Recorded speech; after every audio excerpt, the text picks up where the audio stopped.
So esters, physical properties of esters, they're actually very similar to aldehydes and ketones.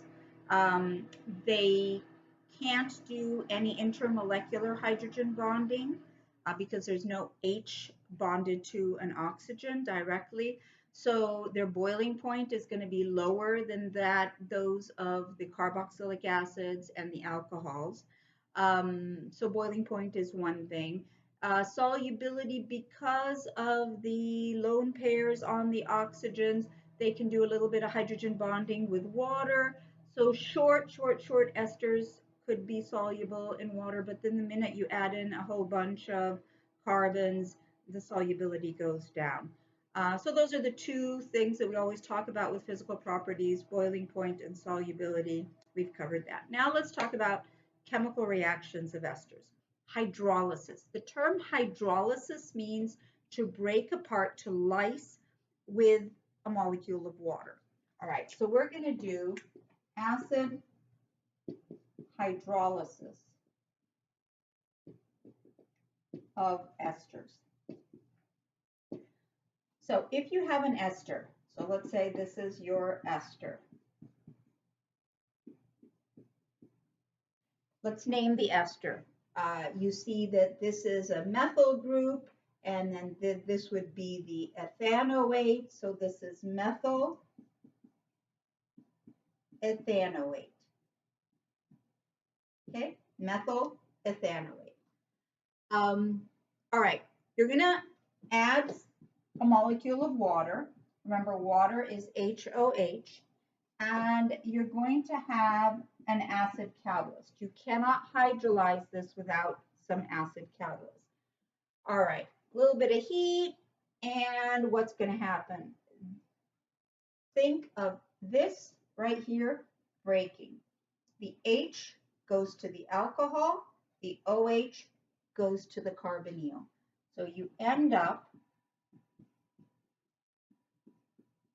this. So look what you end up having. The product of acid catalyzed hydrolysis of esters is the original carboxylic acid and the original alcohol. The original alcohol is methanol.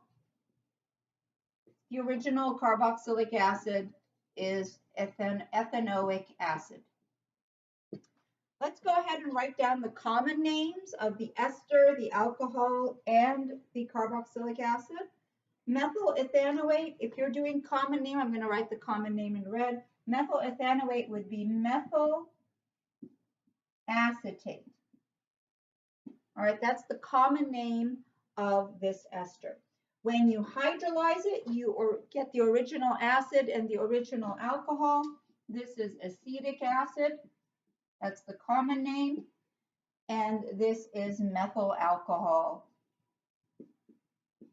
That's the common name. Okay?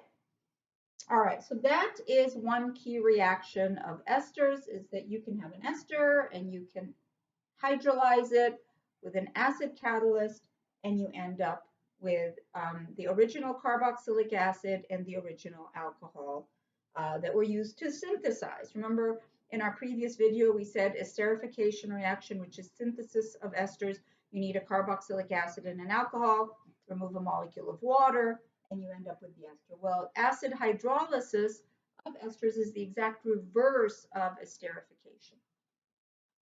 All right, so now let's move on to base hydrolysis of esters, okay?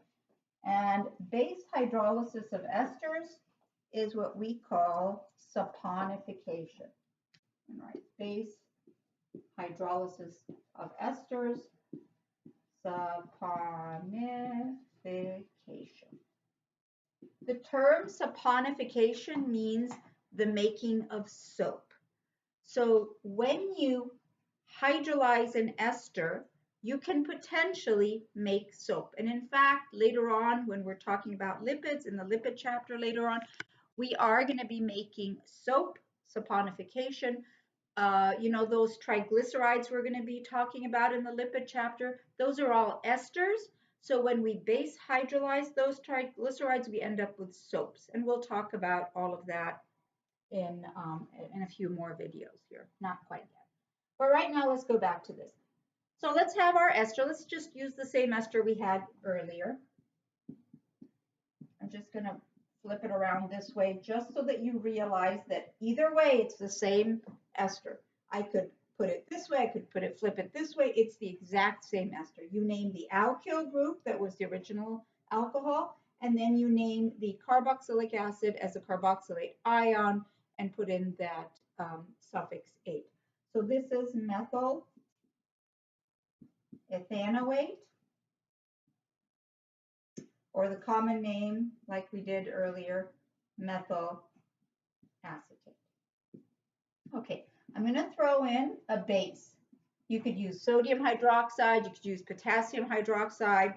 That's what, in the olden days, when they say lye to make soap, that's what this stuff is, all right? And it's aqueous, so it's in water.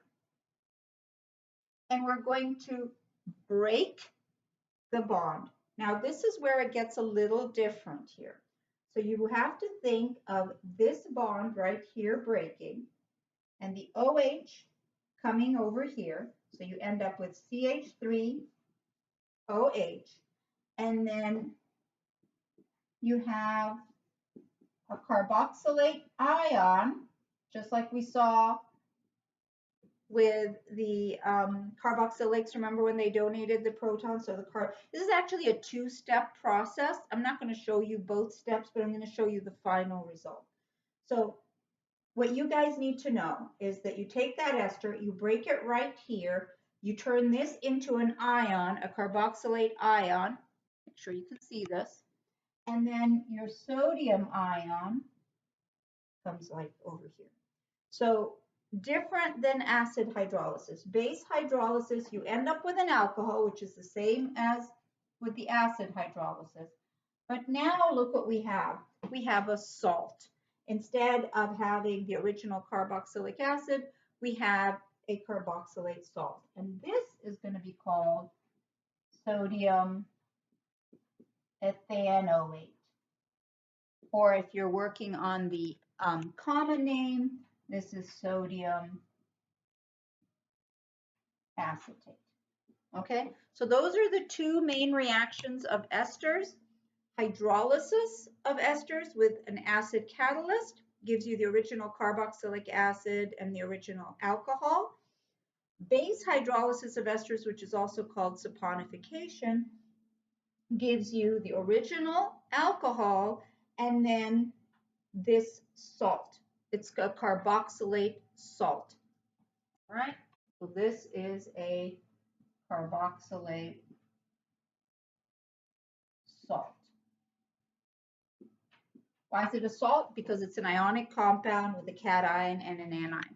Now, it's going to be called a soap. This carboxylate salt will be called a soap when we're in the lipid chapter and we have a very long carbon chain, because soaps have to have a really long carbon chain, usually 12 carbons or more, and we'll get to that in that later chapter. All right, so that does it for the carboxylic acid and ester chapter. Practice, practice, practice, practice naming esters, practice naming carboxylic acids, practice naming carboxylate salts, practice reactions, just practice, okay? All right, I'll see you in a bit with another video.